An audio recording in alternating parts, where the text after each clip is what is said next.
Welcome to the latest installment of The Curious Capitalist. The Curious Capitalist is a series of podcasts where we take the opportunity to not only speak to board members from the Conscious Capitalism Connecticut Chapter, but also local business owners, startups and entrepreneurs from across the state of Connecticut. On this edition of The Curious Capitalist, I'm pleased to introduce Sashi Edupuganti, who is the CEO and founder of ODE Holdings and also a board member of Conscious Capitalism here in Connecticut. Hello and welcome to The Curious Capitalist, Sashi. Thank you, Claire. We're so excited to be here. Well, don't get too excited because you get to talk to me. You are a joy to talk to. I'm looking forward to it. Oh, well, you may change your mind. Let's see. So to kick off, Sashi, tell me about how your career has evolved. How did you get to this point in your career as the CEO of ODE Holdings? Yeah, I mean, it's interesting that you asked that question. As Steve Jobs used to say, you can always connect the dots looking back, not forward, right? And it's a great segue into who I am. So I'm a Fortune 100 general manager and a serial entrepreneur. As an archetype, I'm more of a shaper and a creator. So in tune with my archetype, I enjoy creating new companies, new products, and new teams. And that has always given me the opportunity to work with companies like General Electric, NBC, Comcast, HPO, the world's largest hedge fund, Bridgewater, primarily transforming their technology and service portfolio towards the future. And it also gets me every now and then to go back and start my own ventures. So I've been a part of 4 different startups so far. And recently, around 2018, my son wanted to have a social media presence when he was 8 years old. And I was worried about the digital footprint that he was going to create. So I decided to do something about it and launch this new venture called as ODE. Wow. It stands for Open Data Economy. Okay. Tell me about Open Data Economy. I love how it was born. So tell me more about it. Yeah, at ODE, we are actually focused on creating a new future of consumer data that is ethical, consensual, and context-based, right? So when you, me, and 4.5 billion people go online, we leave a part of our footprint with a company which goes to another company and it goes to another company. It is your data. You don't have the ability to manage it. You don't have the ability to control who uses and how they use it. And you certainly don't get paid. And the companies who actually buy the data don't get to use 92% of the data that they buy. But now with compliance coming into effect with GDPR, CCPA, and innumerable other things, enterprises are looking at a better way to manage their digital consumers in a trustable manner. And that's what we do. We work with large organizations to build trust, to get digital data back to their consumers, run lean data science, as well as get them to both have organic compliance. Gotcha. So do you essentially build lists that are compliant, that are ethically mined, for want of a better word? Do you actually hold those lists and work with the big companies with them? We try to avoid people getting into that problem to start with, right? Gotcha. I mean, most companies today work on the hypothesis that consumers actually know what data is going out and they're going to protect themselves, or they are actually going to control the data that is already out there. And we think both of those are not valid hypotheses, right? So when companies work with their digital consumers, we do 2 things for the consumers. One is we stop the exfiltration of the data, right? When you go online, you actually submit some of your information willingly and you know what you're submitting. Unfortunately, that footprint is less than 5%. 95% of the data that goes out of your engagement point, whether it's your mobile device or your web browser, is actually exfiltrated through cookies, click streams, digital beacons and a mirage of other capabilities that most of us are not aware of, right? So we actually stop the data from going out of your devices. And the second thing is we get a copy of your own personal data to you, right? And now when people want to use it, they can ask for signals on what they want to use it for rather than get a copy of the data. That eliminates the need for the enterprises to collect all the data and have to be compliant with it. Now they get to ask the business questions, get the results without the need to collect and store all of that historical data. Gotcha. Okay, that makes sense. So tell me, what do you wish you'd known before you started out on your career path with setting up the new businesses and protecting your 8-year-old? What do you wish you'd known before you started out? Yeah, I'm generally an optimistic person and live on no regrets, Claire. I didn't know that it would be this much fun, right? I really didn't know it was this much fun. I think we live in a day and age where the pace of change and the ability to innovate is the fastest that I am aware of. And that has given me the ability to go live a purposeful life and help the community at large, either through my job or otherwise.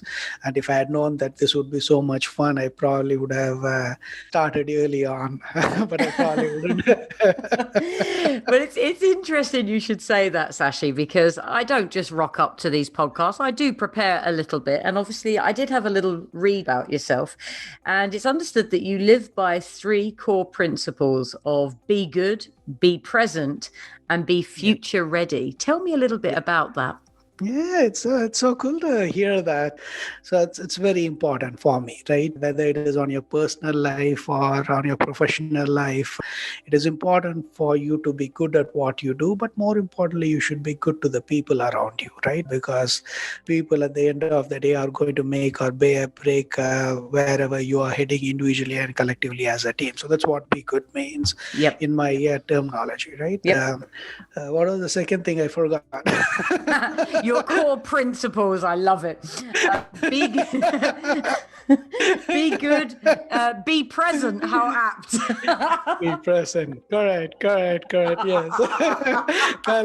It is so timely because I'm not present, right? So most of the time, at least in my personal experience, we are anxious about the future or we are worried about what happened in the past, right? And my philosophy is you look at history for only one purpose, what you can learn from it. You living in that particular moment is not going to make any difference. You are just dying 1,000 times, reliving a bad moment all the time. Yes. And the future is what you created, so you might as well plan for it. But if you want to have a good future, you want to be present in the moment, fully engaged as to what you want to do and how you want to do that, which takes you to the third point of be future ready, right? You have as much participation into creating your future individually and collectively. So be ready and plan for it to go make it happen for what you believe is a good future. I think they're great core principles. I mean, I personally, the be good, I hope to be good. The being present is so important. And I think that perhaps coronavirus, bizarrely, has given people the opportunity to have a little reality check of their life, both professionally and personally, and to try and be a little bit more present. Yeah, I think that's definitely one of the things that came out of this virus, and it's definitely a thing that hopefully we all build as a part of our lifestyle going forward. Oh, let's hope so. So you are on the board of directors for Conscious Capitalism in Connecticut. Tell me how you first got involved. Yeah, it was. These things are meant to be, Claire. I can't even make up some of this stuff. I think we were looking to open our headquarters last year, and we were in Phoenix, Los Angeles, among other places. And when I was in Phoenix, they invited me to an entrepreneurship session that they ran over a period of 2 to 3 days. It was run by the city, and they had a lot of good speakers and a lot of good topics. But there were like 5 people who were so energized, like I haven't seen before. And I'm thinking, what's so unique about these 5 people among like the dozens of people who are participating. So I ended up talking to them, and I realized that all of them were a part of conscious capitalism. Wow, it's infectious. It Enthusiasm and is. positivity is abound. It is. It is. So from that, I got introduced to the local chapter in Connecticut, and when I talked to Glenn and Gavin, there was a lot of thought alignment, and I said, "Let's do something for the state of Connecticut together with a great group of people." Yeah, they're a great bunch, and some fantastic events are certainly held, and you're a great addition to the board for sure. So thinking about conscious capitalism and the tenets of conscious capitalism, what does it mean to you that your company has a higher purpose? Does your current company have a higher purpose, and kind of what language would you use to describe that? Yeah. As a company, our culture is focused on meaningful relationships and work, right? And that is just not a statement we make internally. We mean it for everybody involved with it.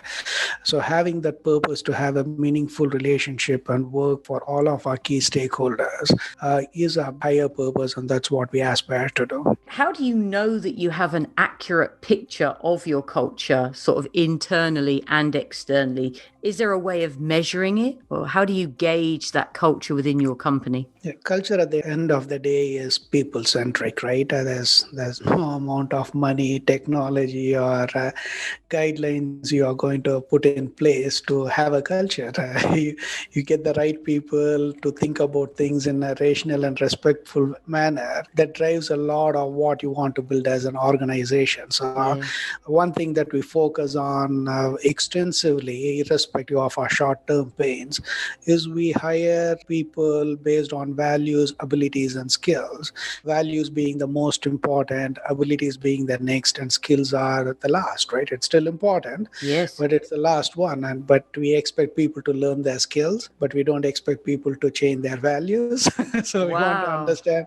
understand what their values are, and they are aligned with what we are trying to do.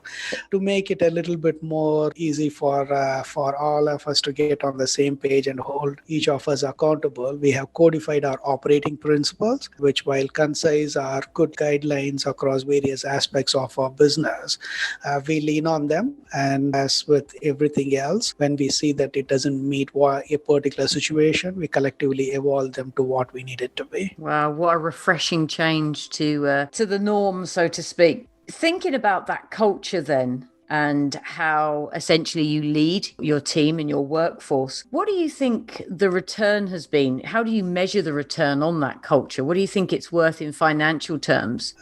Quite frankly, we don't believe in putting a financial value to culture, Claire. For us, it's an existential need. We have a good culture or we don't. If we don't have a good culture, we die. For us, we don't believe in putting a financial term to it. Great ideas come alive, impacting the lives of many without politics, ego, or short-term metrics. And that's how we measure it. Are we able to create great ideas impacting the society?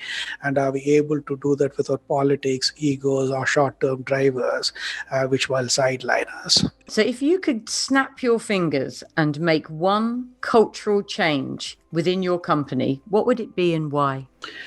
I don't know if I can change it, but I can wish, right? We accept wishes. Yeah, as a growing company, we hire a lot of people from our network as well as people from outside. If there's one thing we can wish for, that is everybody comes in with the way we think about it. Unfortunately, it's not the case, and it takes time for them to internalize what we do and how we do the things, right? If you are able to do that faster, it would be great, but it is wishful thinking. But at the same time, it actually helps us get diversity of thought and evolve if something is actually not working that we might actually not have thought about before as well. So it's a little bit of a balance, but if anything, the ability to get people to snap into the way we think about things from a cultural perspective would be great if it happens like a click. It's almost like... You just need to instantly brainwash them and it'll be done. I think that's probably on the horizon, to be fair. I don't don't know if you remember a scene in Men in Black, right? Where they Yes. show a light in the pen or something, and they say, Yes. "Watch this light," and Yep. it makes you erase stuff. Sashi, that's the next business venture, definitely. If a company wanted to make a shift towards more consciousness, doing business in a conscious manner, what would your advice be to that company? First, by understanding it is important, right? If you don't believe it is important, you're not going to do something about it. First, making an effort to understand it is important. Second, by defining what is important, you might actually recognize having a conscious mindset towards your capitalistic journey is important, but defining what it means and what is important is the second part. The third part is actually finding the appropriate people to internalize it, right? And we all are in our own journeys. For early stage companies, they have the opportunity to do it right the first time by talking to people like me, Gavin, Glenn, you and others who have gone through the journey in the past. For others who might actually be well encouraged in their own journey, it is a transformation mindset. So it truly depends on where you are in the journey, but recognizing it's important, defining what is important, and finding the right people can actually make a difference in making the pivot or starting off with a good foundation. Absolutely, yeah. It's strong leadership, but you need people on board with the same driven ethos, I guess, the same attitudes and desires to do good. It's hard sometimes to assemble the right team, that's for sure. Yeah, very well said. Very well said.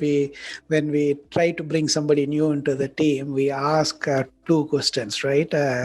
One is this person capable of doing something? And the second thing, will this person do it? That's excellent questions. They really are. But you're right. There's so many capable people, perhaps with not quite the follow through, and people who are desperately want to follow through but have no idea. So yeah, it's a difficult one.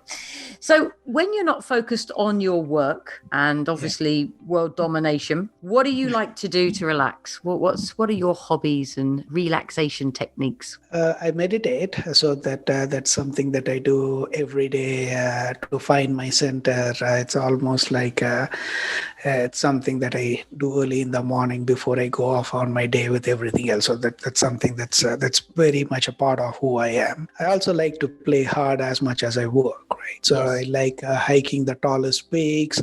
So I've hiked the Mount Whitney. I have hiked Machu Picchu. Wow.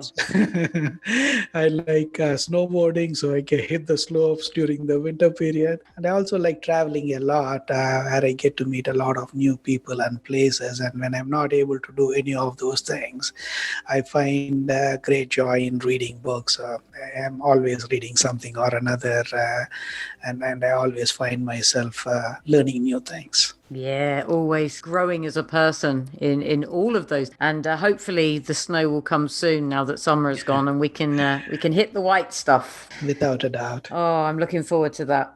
If you could have dinner with any figure in history, who would it be, and what questions might you ask? That's a tough one because there's so many people I want to talk to. You can have a couple, Sashi. You can have a couple. I like you. You can have a couple. Yeah, I mean, the person that probably like to have dinner with is Adam Smith, right? Who's considered the grandfather of modern economics. I think a lot of people know him from his book, The Wealth of Nations. Yes. But most people do not know that he had a first book or a book prior to that, which is a book called as Theory of Moral Sentiments, which has its own value. And Wealth of Nations was a much more practical implementation of whatever he had been thinking about. In this day and age, as you hinted to earlier, Claire, we live in a very transitional state, right? Where we are pushing and pulling between globalization and nationalism and what is important, what is not important. And my question to him would would be, what would be his change in theory based on the current scenario? Is his wealth of nations an appropriate hypothesis? Or is there a different way that he would actually theorize on what we need to do? There are certainly a lot of people looking for answers right now, and there's definitely a big shift going on. And although it's exciting to be a part of, you feel like you're kind of on the precipice, and it's kind of slightly scary, but slightly exciting at the same time. What do you think has been your greatest success, both professionally and personally, and why?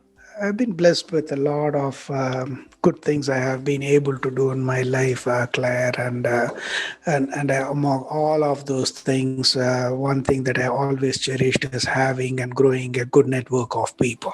I have been able to hire and mentor thousands of people, have been mentored by a lot of people. That's what has made me who I am today, right? And having that Rolodex of people who are readily available and willing to help me work through things personally or professionally, because God knows we all need it. Yeah, you're not wrong. This is what I think is the greatest success. So your greatest success is your Rolodex. That's an absolute first. I don't think anybody's ever answered it quite like that. Okay, then, Sashi, so to get that Rolodex, to get that mentorship above and below, if you like, what level of effort have you had to put in to make that happen? Being genuine has been the most important reason why I have been able to do what I have been able to do, right? I don't think anybody wakes up in the morning and actually says, I want to be a bad person today, but they end up doing bad things, right? Just being conscious of the effort and being there for others when they actually need you. Yes. And asking for help for no hidden reasons, and being who you are can actually go a long way. And it doesn't come naturally to a lot of people because we are all taught to actually have different behavioral patterns when we engage. But I believe that being genuine and your ability to come across genuinely would and continue to make a difference. Yeah, you're right. And it's that humility, isn't it? It's that ability to be a hugely successful businessman, but actually ask for help. And I guess something I picked up through doing these podcasts was that there is, despite what you would be led to believe, a group of really good and decent businesses, certainly here in Connecticut, who, if you reach out to them and ask them for a bit of help or guidance, they're only too willing to do it. Whereas the vast majority still are a little bit more protective over their time, their money, their skills. And sometimes, the sharing of that knowledge and that wealth, whether it be financial or knowledge, can be so much more rewarding and make the world a better place. Yeah, without a doubt. And I mean, Connecticut is a great opportunity, right? It has traditionally been one of the most prosperous and safe places for a lot of time. It has gone through a recent shift. I think we got to change the trend, and not it is an existential threat for the people who live there. And when people take a step back and look at success just outside of their personal success, but more of a community success, I have generally found people to step up and actually help each other out. Yeah, absolutely. So with your greatest successes, of course, come the opposite side, which has been not necessarily failures, but what has been perhaps your greatest fear that you've ever had to face in your life? Well, generally, fear has never been a motivation for me, Claire. But having said that, I believe the greatest gift I can give anyone is my own peace of mind, right?